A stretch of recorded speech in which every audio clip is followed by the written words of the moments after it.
Hello Harsha, మాట్లాడడానికి రెడీయేనా? మొత్తానికి రెడీగా ఉన్నావో? ఇప్పుడు చెప్పు, ఏంది మ్యాటరో? ఈ రోజున చాలా మంచి పొజిషన్లో ఉన్నామని చెప్పడానికి మేము సంతోషిస్తున్నాం. ఇదిగో హర్ష, నీకు ఏ ఉద్యోగం లేక దశాబ్ద కాలాలైతే నువ్వేంది మంచి పొజిషన్లో ఉన్నానంటున్నావో? ఏ ఉద్యోగం లేకపోవడమే మంచి పొజిషన్ అనుకుంటున్నావా ఏంది కామెడీగా? మా కాలేజీకి ఎంతో రావాల్సి ఉండి 6 నెలల నుంచి జీతాలు రాలేదంటే, ఒక నెలకు సరిపడే జీతం ఇది స్కాలర్షిప్ కూడా లేదు. ఒక 5 లక్షలు వేసారంటే 5 లక్షలు మాకు జీతాలు సరిపో ఒక నెలకు. అటువంటి పరిస్థితుల్లో వాళ్ళు స్కాలర్షిప్ రిలీజ్ చేస్తే మేము ఉద్యోగస్తులకి జీతాలు ఎలాగో ప్రైవేట్ కాలేజ్.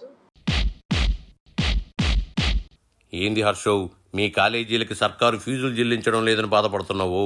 ఆ ఫీజుల కోసమేనా ఏంది బాబు సర్కార్ని ఏగి పారేస్తున్నావో? ప్రభుత్వం వచ్చి 8 నెలలు, రేపు పొద్దునకెళ్ళి 9 నెలలు అవుతుంది. ఇబ్బండ బడా, సర్కారు మారి 8 నెలలు అవుతుందని బాధపడతావేంది? నీకు సర్కారు మారినా మారకపోయినా ఉద్యోగం ఏది రాదు కదా. ఇప్పుడు వాళ్ళు సూపర్ 6 అన్నారు, ఒక్క పెన్షన్లు తప్పితే ఇంకేమీ కూడా అమలు చేయట్లేదు. రైతు భరోసా, అమ్మకు వందనం పథకాలు మే నుంచి అమలు చేస్తామని బాబు చెప్తున్నాడు కదా హర్ష. మహిళలకు ఉచిత బస్సు అన్నారు, నిరుద్యోగులకు నిరుద్యోగ భృతి అన్నారు. అలాగా ప్రతి వర్గానికి కూడా హామీలు ఇచ్చారు.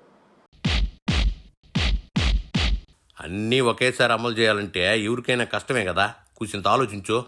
అంటే అబద్ధాలు చెప్పడం అన్నది చంద్రబాబు నాయుడికి చిన్నప్పటి నుంచి తెలిసిన విద్యే.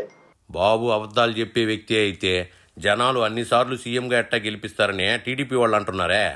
కానీ ఇదే పరిస్థితులు ఇంతకుముందు 8 నెలలకు ముందు ఉన్నాయి, 9 నెలలకు ముందు ఉన్నాయి, 10 నెలలకు ముందు ఉన్నాయి, సంవత్సరకు ముందు ఇదే పరిస్థితులు ఉన్నాయి. అప్పటి ఆర్థిక పరిస్థితికి ఇప్పుడు ఆర్థిక పరిస్థితికి ఎటువంటి వ్యత్యాసం లేదు. మరి జగన్ గవర్నమెంట్ ఎలా ఇవ్వగలిగింది ఈ స్కీముల్ని? నువ్వు ఎందుకు ఇవ్వలేకపోతున్నావు? జగన్ జనాలకి చిల్లరేయడం తప్ప రోడ్లు, రాజధాని నిర్మాణం ఎక్కడ చేశాడని టీడీపీ వాళ్ళు క్వశ్చనింగ్ వేస్తున్నారు కదా. మరి ఏ రంగం తీసుకున్నా మనం చూసుకున్నట్లయితే అన్ని రంగాల్లో కూడా గవర్నమెంట్ ఫెయిల్ అయిపోయింది. అన్నం ఉడక ముందే కంచంలో వేసుకొని తిని బాగలేదన్నట్టు వాళ్ళు కుర్చీ ఎక్కి సంవత్సరం కూడా కాకముందే పాలన ఫెయిల్ అంటే ఎట్టా? ఇంతకుముందు స్కాలర్షిప్ విషయంలో ఇంతకుముందు 2019లో ఈయన గద్దె దిగిపోతా ఉన్నప్పుడు స్కాలర్షిప్సే కాకుండా అదేవిధంగా ఇంకా చాలా స్కీమ్లు ఎగ్గొట్టి 23,000 కోట్లు పసుపు కుంకాల కింద మరి ఈయన పంచిపెట్టేశాడు, ఖజానాన్ని దోపిడీ చేసి. మరి నువ్వు చేసి జగన్కి ప్రభుత్వం ఇచ్చావు, ఆయన సరిదిద్దుకుని అన్ని ఇచ్చుకుని వచ్చాడు కదా.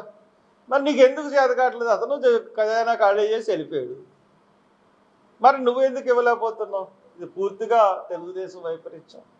అందుగురించే ఒక గొంతుకు కావాలి. ఏంది హర్షవ్, ఒక గొంతుకు కావాలంటున్నావు? నీ రహస్య బాసు జగన్ గొంతుకుగా పనికిరాడని ఇండైరెక్ట్గా చెప్తున్నావా ఏంది నువ్వు? ప్రతి ఓటర్ని దగ్గరికి వెళ్ళి పర్సనల్గా కలుస్తున్నాడు, ప్రతి ఓటర్ని కన్విన్స్ చేస్తూ ఉన్నాడు. తాను ఎందుకు నిలబడుతున్నాడో అన్నది చాలా క్లియర్గా చెప్తా ఉన్నాడు. తనకు తాను ఒక మేనిఫెస్టో కూడా పెట్టుకున్నాడు. నేను నెగ్గితే నేనేం చేయగలను, నా పరిధిలో నేనేం చేయగలను, నేను సేవ చేస్తానన్నది ఓకే, ఇంకేం చేయగలను అన్నది కూడా ఒక మేనిఫెస్టో తయారు చేసుకున్నాను.